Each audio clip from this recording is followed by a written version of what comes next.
Americans are the world's best consumers.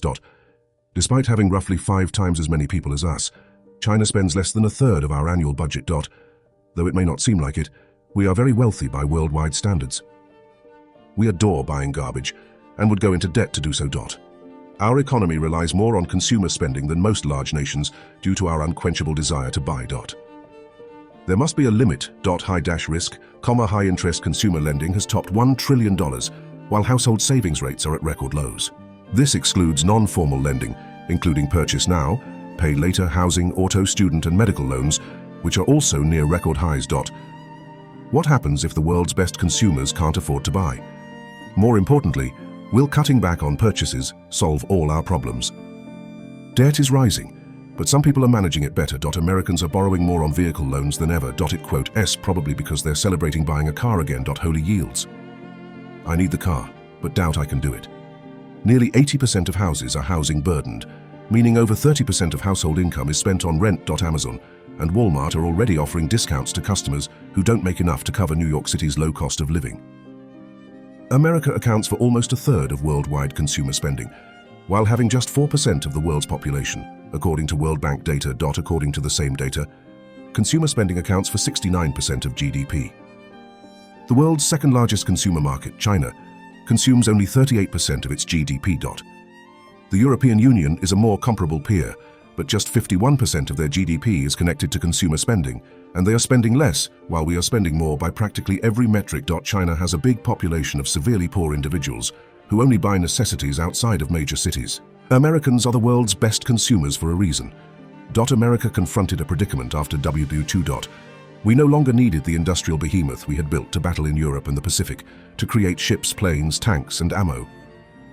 The government supported these firms and their workers with New Deal consumer spending policies following the Great Depression to avoid their going idle. Consumers' purchasing power was likely limited since the market overflowed with goods and services.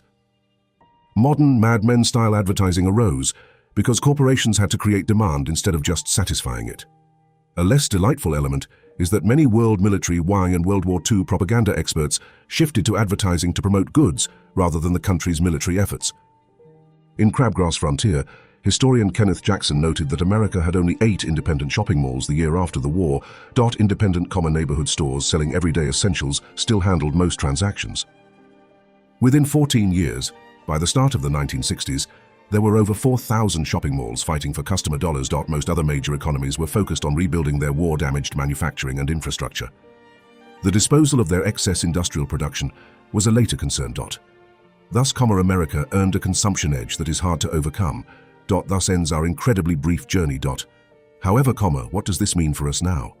The promotion of consumption is accompanied by waste creation, corporate consolidation, resource depletion, and financial insecurity. 2 major reasons why we can't break the spending cycle, and 3 less obvious but more serious media challenges are caused by consumer-first economic policies. In the 1960s, an airline ticket from New York to Europe cost $6,000. A refrigerator cost $4,000, a massive 21-inch color TV cost nearly $9,000, a Raytheon microwave oven cost $5,000, and even modest home furnishings cost tens of thousands of dollars today. These consumer goods and services, international trade financing, and shared expertise have made consumer goods historically cheap, adjusted for inflation. Our first problem is that consumerism made luxury, convenience, and experience cheap, yet everyday existence is expensive. Houses were basic purchases back then, while consumer goods were luxury stuff. Global business has made consumer goods cheap. But land is expensive. The latest technologies and household appliances, a long European vacation, and less than a few months' rent are possible. These items would not cover the down payment or the cost of a home in most cities. Many of these are amazing. Refrigerators, washers, and modern computers simplify our life. Modern services can be great when used sparingly. Modern conveniences have improved our lives, and if consumption had stopped there, we could have found a balance between affordable modern comforts and their trade-offs. It was hard to stop there. We needed to keep consuming to develop a consumer economy. Find out how many works there are and what happens when capacity is reached. Dismissing materialism as a whole is trendy and handy. Thus, as much as I want to make a short film demonstrating why modern commodities and services make the world faulty, the situation is more complicated. Many food products increase our quality of life. Consumer goods and services spending falls between living off the land and taking out a buy now, pay later loan for a team order. As consumption rises, each unit spent provides less satisfaction or benefit. Economists call this simple notion the law of declining marginal utility. Ordinary people call it not overstepping. The best proof that we're overdoing things is that consumption is very equitable. The US Bureau of Labor Statistics reported that the highest 20% of households spent $6 trillion on personal consumption in 2022, while the lowest quintile spent $1.37 trillion. The wealthiest households spend more than 4 times as much on consumer goods and services as the poorest, but that is about equal, since the top 20% make more than 14 times as much. So, what does this mean? It shows that most individuals must consume to live normally, and that some costs are hard to avoid in America.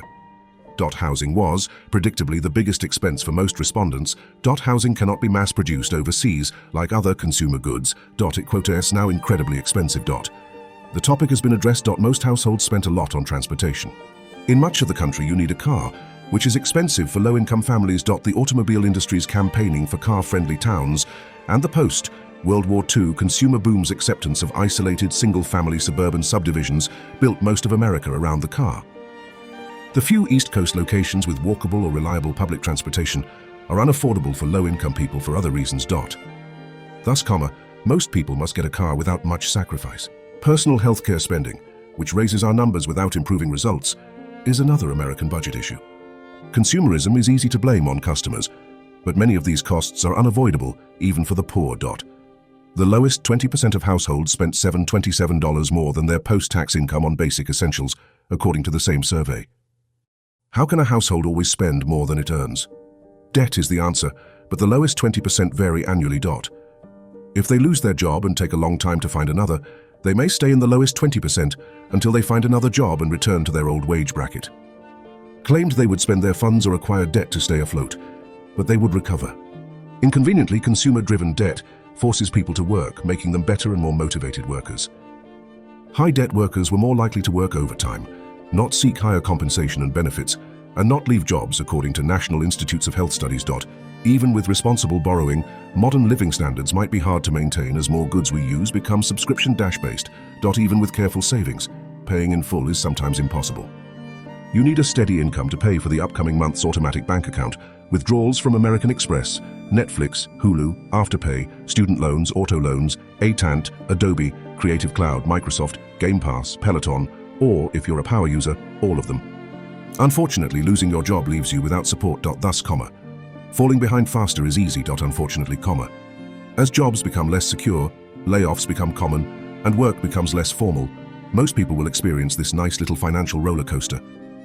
Low-income workers accounted for the fastest-growing amount of retail consumer spending throughout the epidemic, according to Fed career statistics. Simply because stimulus funds allowed folks to buy goods they couldn't afford. The gap between high and low-income earners' spending growth has more than doubled. Since then, businesses have observed the building of riches throughout the epidemic and have upped the pricing of most of their items to appeal to the remaining consumers. Thus, wealthy incomes can reduce their consumption the most, which is a good concept for individuals. Although protecting workers would be a better long-term solution because better paid and more productive workers turn into consumers anyway, an alarming number of extremely high-income earners live paycheck to paycheck because companies are so good at keeping things in stock. Since only the top 10% can buy high-margin non-essentials in a consumer-centric economy, the Wall Street Journal reports that the US economy relies more on their spending than ever. Marketing and advertising now account for up to 5% of GDP, expanding with consumer expenditure, thanks to improved methodology. Therefore, while reducing consumption, especially of imported low-quality goods, may be excellent for an individual, it could be very problematic for a nation. Being the world's largest consumer market benefits us. Although the trade disputes look silly, we have a lot of negotiating power since everyone wants our clients. If a corporation can scale to serve the whole US market, it's big enough to be globally dominant, which is why America has so many globally dominating companies. The American economy has grown faster than other European and Asian nations due to consumer spending on increasingly expensive goods and services. The fact that debt has fueled much of the spending doesn't help. Customers are also erratic. Since much of our economy relies on heavily financed consumption, a recession will ensue if people become frightened and start managing their money better. Debt is limited in the long run. We need consistent salaries to be reliable consumers. The last major issue is that a rapidly falling amount of suppliers are supplying a growing portion of this consumption, making it practically impossible to remedy problems like consumerism. Watch this video to see how centralized our economy is and how money works. Remember to like and subscribe.